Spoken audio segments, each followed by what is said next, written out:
Glam and style just ooze from today's guest on Your Day with Anna Koyman, but I'm going to guess that her new motto, your health is your wealth, is what you're going to relate to the most. Julie Chang is our guest. She spent more than 17 years in one of the most cutthroat industries, entertainment, television news, in the heartbeat of it, New York City and Los Angeles. She has managed to keep her quirky sense of humor and have an adorable family, and she has a fantastic story to tell that I think is going to inspire you. So she joins us now from LA. How are you? Hi, thank you so much for having me. Anna, I know you have like plethora of interesting people in your inner circle, so I feel so honored to be invited for today's conversation. Oh, well, I'm so glad we've kept in touch after all of these years. I met Julie when I was pregnant with my son. I was about 6 months pregnant, and I was doing some fill-in work on the show that you were doing entertainment news for, Good Day LA. I had that big basketball. And I have to say, one of the things that I remember about you most, of course, your lovely personality, but your style. Every single day you would show up on set and you almost look like a different person with your accessories, your glasses, your hair, your feathers, your gems, everything. How do you do it? I think I have always thought of style as the most powerful and instant way of communicating. I love that without opening my mouth, just by how I put together something. Yes. Presents myself to the world where like people know exactly what I'm about and what sort of message I'm trying to send. I think there's really value in that, more so than like the vanity sake of it. Yeah, how you feel. Get up, dress up, show up. Yeah, show and so back. I feel like I get easily bored, and I love just like pushing boundaries. So, contrary to what people thought, like I never plan my outfits till the morning of. Because I let my feeling guide me and how I Yes. want to look that day. Yes. Because again, it's a form of expression, right? So Totally. I'm like, oh, I'm feeling wild today. So I would go for like neon colors. I'm feeling very classic today. I would do like the neutrals with that Hermes belt. Like, so it really is funny and kind of dicey in the sense, like, I did early morning shows for God, 15 some years. Yeah. And when call time is anywhere between 1 a.m. and 4 a.m., you should probably pick your outfit the night before when you're like somewhat coherent. But I couldn't. Even when I did, I never stuck with the outfit I chose that night. Yes, but one of the little bits of your style that I really enjoy, and you've got to follow her on Instagram, and also she's really trying to build her YouTube page. So follow Julie there as well. But you can even do things on a budget as well. So yeah, you might have the Hermes belt, like, touch you twice. It's amazing. But you'll pair it with something from Target or something and together these amazing outfits. And tell us one more thing too about you. I saw you took a trip to Europe with your husband and your two beautiful children over the summer, and all you packed was a carry-on, and you managed to look fantastic every day. What's the secret there?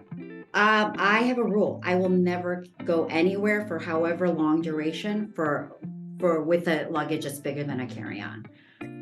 Because with small kids, you are doing the hauling of all of the family luggage, right? So you physically just cannot do a luggage piece a lot bigger. And then secondly, when you go to places like Asia and Europe, the cars aren't as huge as they are in the US. You can't even, like, we would have to book 2 cabs to pick, to travel around with big luggage. So those are like logistical reasons.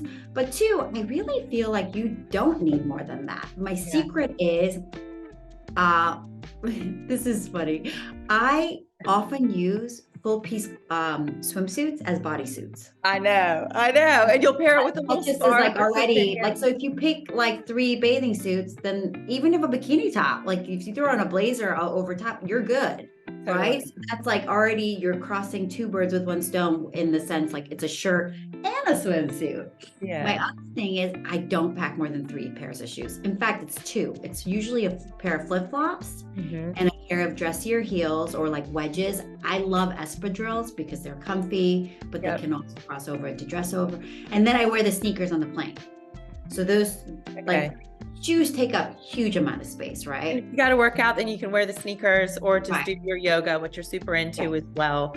I want to talk a little bit about your story. We'll backtrack from the beginning. So you moved from Korea to the United States at age 9, if I'm not mistaken. And then you were on your own, living on your own from age 15. So you're a very strong lady in so many ways. What's the story there, and how do you kind of attribute where you are today to your beginnings? I think if there's any value that comes out of our conversation today, I hope that the listeners or the viewers get this message. Everything that happens in your life, good, bad, everything in between, is usable.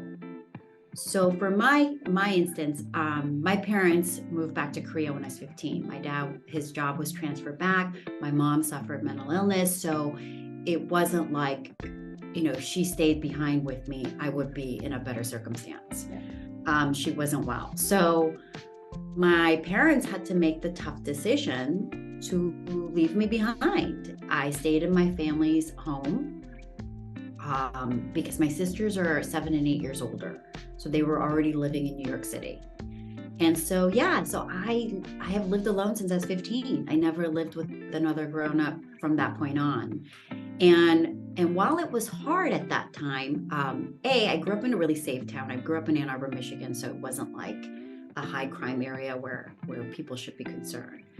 Two, it gave me a sense of freedom so much earlier on that when I got to college and when people were first getting their first taste of freedom, I already sort of had a leg up there.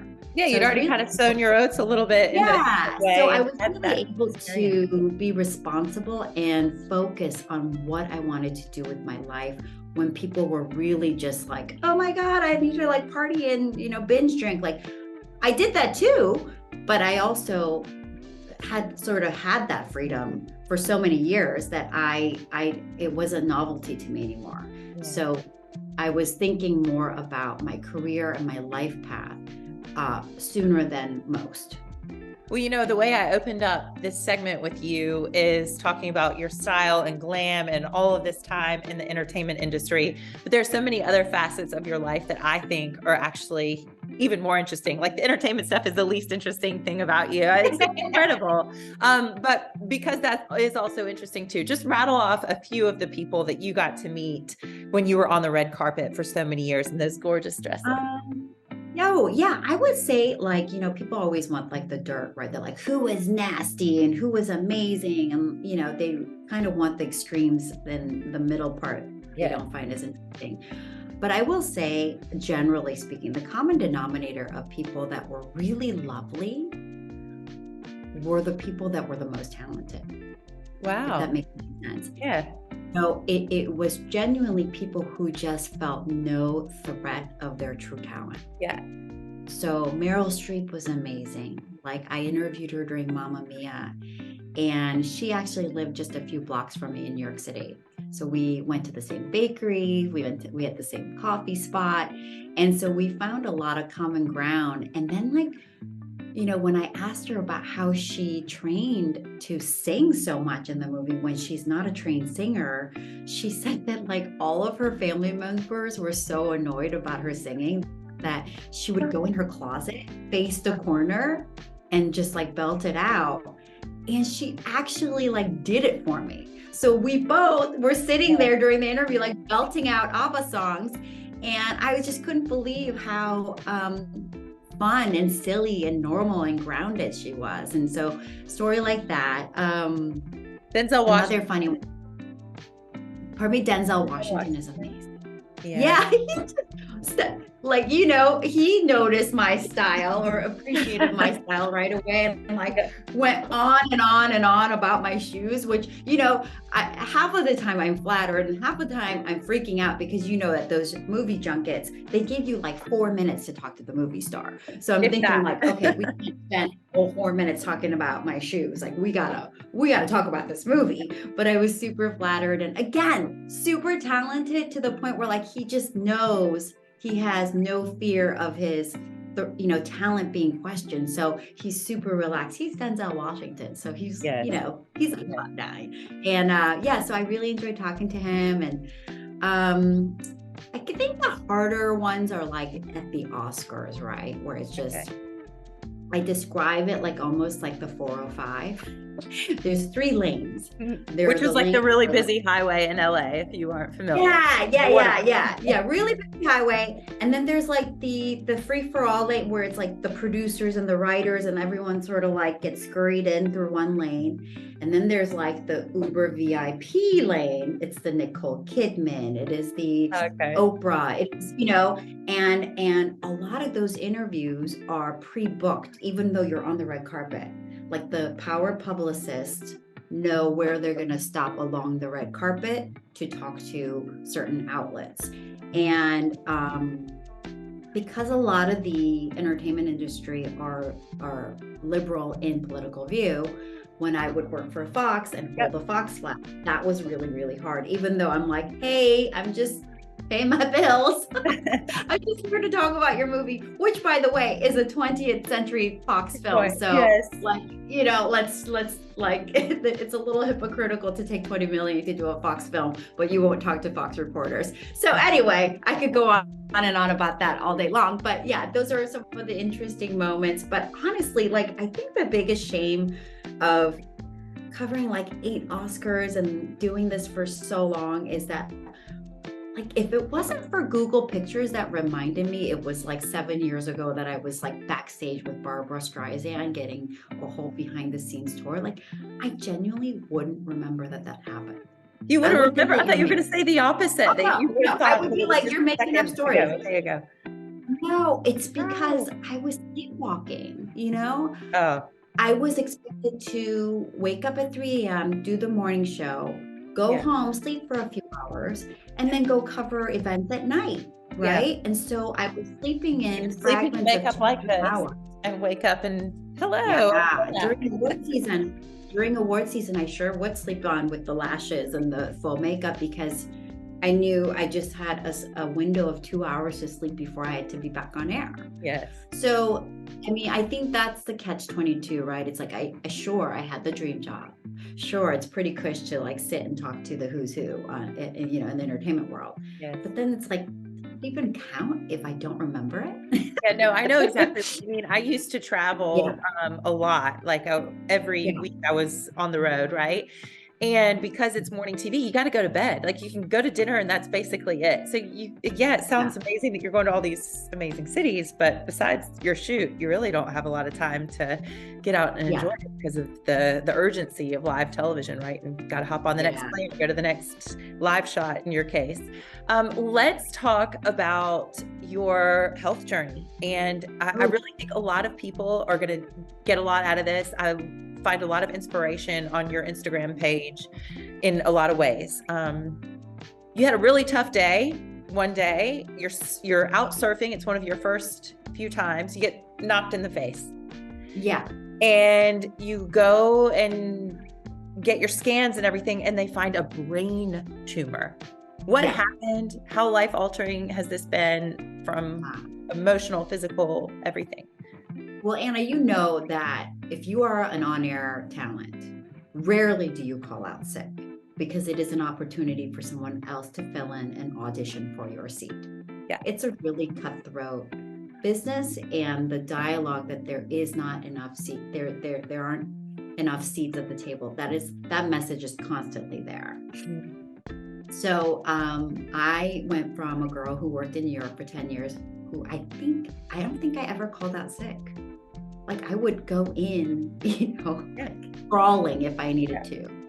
And then I get to LA and I'm calling out sick once a week, twice a week. And each week it's a different symptom. So I'm thinking I'm like losing my mind. And so then I go see a neurologist who came highly recommended, who was private practice. And she just shines a flashlight in my eye. And she's like, oh, this happens all the time when people relocate from the East Coast. It's different barometric pressures, different allergies, stress of a new job. She prescribes me to some migraine pills, and that's that. But I know that there's something deeper going on because each week I'm on air. One week I can't see the prompter. Next week, you're losing your vision. Yeah, I'm losing my vision. But then the following week, my vision will be fine. But then like I couldn't hear out of my right ear. Next week, my hearing will be fine, my vision will be fine, but then like I'll only taste metal in my mouth. So I'm thinking I'm losing my mind. Like I'm thinking this could be a mental illness problem. I take up surfing. I mean, I'm trying to take up surfing because I'm like, I moved to California from New York. I'm going to take up surfing. I'm so novice to the sport that I go out when there's 0 waves. But it's a beautiful pink, orange, like sorbet melting kind of sunset. So I'm just like, okay, well, there are no waves. So I'll just hop off the board and admire this divine moment. And unbeknownst to me, my Velcro of my leash becomes undone and my surfboard goes missing. Those Velcro things are so hard to undo, especially when like it's so calm. So it makes no sense on why it became loose. And I Divine intervention, perhaps. Yeah, I mean, listen, universe or whomever has got my back. So I look down to look for my board and boom, the board pops up, knocks me on my left eye. I went to get a CT scan and that's when they saw I had a fist-sized brain tumor. And that tumor was sitting right on my sensors. That is why each week, different sensors of mine were being affected. Wow. Wow. Yeah. So from there, you obviously make it through, you have surgery. Yeah, from there, it's, there are only like 300 or so neurosurgeons in this country. So it is very hard to get the top-notch neurosurgeons. I was lucky. Lisa Ling, her husband is an oncologist, and through his referral, I was able to get one of the best surgeons for the type of tumor that I had. It was atypical meningioma, and I went to UCSF in San Francisco. But a little Nicholas Sparks-esque story beforehand. So at that time, my then boyfriend, now husband, and I were doing long distance. He was finishing up his MBA in New York City, and he was working at Goldman Sachs. And so we've been doing long distance. And when I got my diagnosis, we'd only been together a year, and 6 months of that was long distance. And I just said to him, this is a major thing for you to be signing up for. Why don't we just take a break and we can resume later down the road if ever. But I just think this is a lot for you to sign up for. Like, you're 31, like, go do your life in New York City. Like, also they're giving me the full spectrum of possible outcomes, right? It's like, right. They said you might not be able to have kids, right? Yeah, fully blind, lose some like slurring of speech, lose some key communicative skills, and then of course like the extreme, right? Like I become completely right. Yeah. So I try to break up with him. He takes a flight here, and then he pops the question. And it just makes me want to cry. Oh, so at your weakest point, basically, he comes. Well, he did the logistical legwork of looking into insurance, and he realized that my insurance would only cover like a fraction of a $500,000 procedure, and Goldman Sachs would pay full, but we'd have to be married. So I always said we got married for the most unromantic, but the most romantic reason. Yeah. So we eloped, and because my surgeon was so high in demand, I still had to wait 2.5 months for the surgery. And leading up to that, I was having seizures multiple times a week. So the danger was that I would have one of these seizures in the middle of the night and I could pass. So it was a really unnerving time, but in my gut, I truly felt like he was the right person. He had clocked the most amount of hours for my type of tumor. And I saw 5 surgeons, and it's not like breast cancer where it's very standardized in the protocols. Brain surgery is truly an art in the sense all 5 surgeons would have entered my brain at different points. So I had to really just do my research and vet that out. And so I waited 2.5 months, got in with Dr. McDermott at UCSF. And when they took the tumor out, it did have a lot of my optical nerves tangled in. So I did lose that right half of each eye.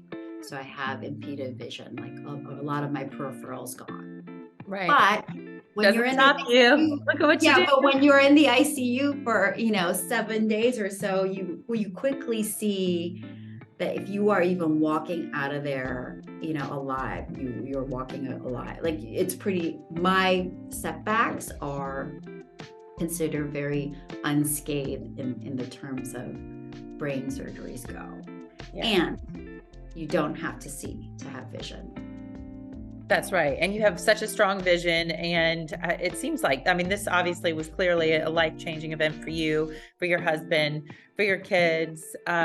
You have recently left morning TV, and you're now a professor. I understand. And I still crack up when people call me that. Professor, you need your glasses on, though. I know. I do. In an apple. But why did you want to do that? And how are you spreading your inspiration, through teaching? Oh, yeah. Well, I teach, first of all, I don't teach like one of these giant courses. I teach one course at USC in Annenberg, and it's an adjunct course. I started because I live in Venice, and I'm now like a crystal wielding like hippie lady. Look at me, like I have a crystal. Okay. I made a vision board at the beginning of the year to sort of really get clear on what my intentions were. And one of the pictures, I have my vision board here. I'll show you guys. Show me. So this Mr. Miyagi and Karate Kid. Mm-hmm. I made this with a friend, and she's like, "What is that about?" And I just said like, the first half of your life, right, where you're like going for the career, going for certain colleges, like all of that, I felt like was so self-serving, and it's okay. I felt like that phase of my life, I was just doing like everything I wanted gain for myself. Like, I want this job so I can be perceived this way and have this kind of lifestyle. And I'm now so fortunate to have a super supportive husband and be in a place financially where I kind of feel like I can make that shift to not be so much of a taker, but a giver. And the easiest way I can visualize that is to go from student to teacher. I have so much still left to learn. So by no means is this saying like I'm done learning and I have all this wisdom to share. No. But I felt like I have been a taker, and I wanted to give. So I post that picture of Karate Kid and Mr. Miyagi, and I kid you not, 4 days later, I got an email from USC saying, "We think you could be really good for this position." I'm close with USC, Annenberg Foundation, who does a ton of not-for-profit work around LA. And so I think through that channel, this came to me. And it's been super rewarding because I think no matter where you sit on the political line, I think you see the value of just how journalism is so important right now. How truth and unfiltered storytelling could really shape our future and the health of this country. And just so it's a big responsibility that these students are signing up for. And I just feel really lucky that I have almost 20 years of experience to share with them. Yeah, to glean all those amazing experiences and hopefully learn a thing or two. Before we go, I'm looking over your shoulder and I see the 940 life, which I know you are also very passionate about just being a mom and spending these weekends that you have with your kids before you go off to college. And it's 940 weekends. Is that right? Yeah. So when I was, recovering from brain tumor and not really knowing like how this thing was going to turn out, there was like never a moment where I was like, I wish I would have covered one more Oscars, or like, I wish I would have won that Emmy, It was more about like, did I use my time here well? Did I form these relationships that matter? Because that's how you leave your legacy behind. And so when I became a mother, that cognizant of being of time stayed with me. And so when I became a mother, I counted that there are 940 weeks from the time they're born till they go to college. And then I refined that to 940 weekends because quite honestly, during the week, right, we're just like hunkered down. You're in in the school zone. Yeah, of course. Yeah. So I found that those 2 days are where we can truly be attuned as a family. And 940 seems like a lot to certain people, but like honestly, Like, if you're a divorced person, that's immediately cut in half. And then what I'm seeing with my 8-year-old is like, he already doesn't want to hang out with us. He wants to be with his friends. And so then you factor in summer camps and sleepovers and things like that. It's far fewer than 940 weekends. So it's, I developed a docu-series. I self-produced it for YouTube.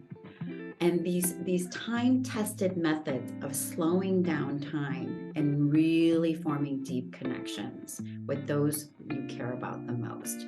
And these techniques like seem so new, but they're so old. But simply out of the fact that we have lost our way with connecting relationally, that they seem like new novel concepts, but really but it's like, hey, get off the screen and maybe get off the screen. And you know, one of the most popular episodes from 940 is the power of free play, and just how child development specialists and scientists discovered the value of free play. They studied mass murderers. And what they found from the Texas Tower shooter and Virginia Tech shooter, like when they combined all these mass shooters, the common denominator they found was that they were all denied free play as kids. And so, you know, these type of revelations and this kind of discovery that I'm finding through my 940 route is just remarkable. And I'm hoping that, you know, it will, even if it's just like 5 extra minutes of true attunement that you give your child, like that's what I'm hoping for. Because at the root of all the tragedies, even cancers, right? There's a book that I quote often. It's called The Body Keeps the Score. He is non-political. He's a doctor, right? And what he basically comes to the conclusion that if we better support women and we better support our babies, like 90% of world trauma and like crisis would go away. Because cancer and even school shootings, like all those things are rooted in trauma, early trauma, right? And so like the single mom who couldn't be there for her kid, or single dad who couldn't be there for their kid, like that neglect will play out in this person's body in different ways. And so I do really feel like the root or the solution to so many of our societal problems is strengthening that family bond, having that support system.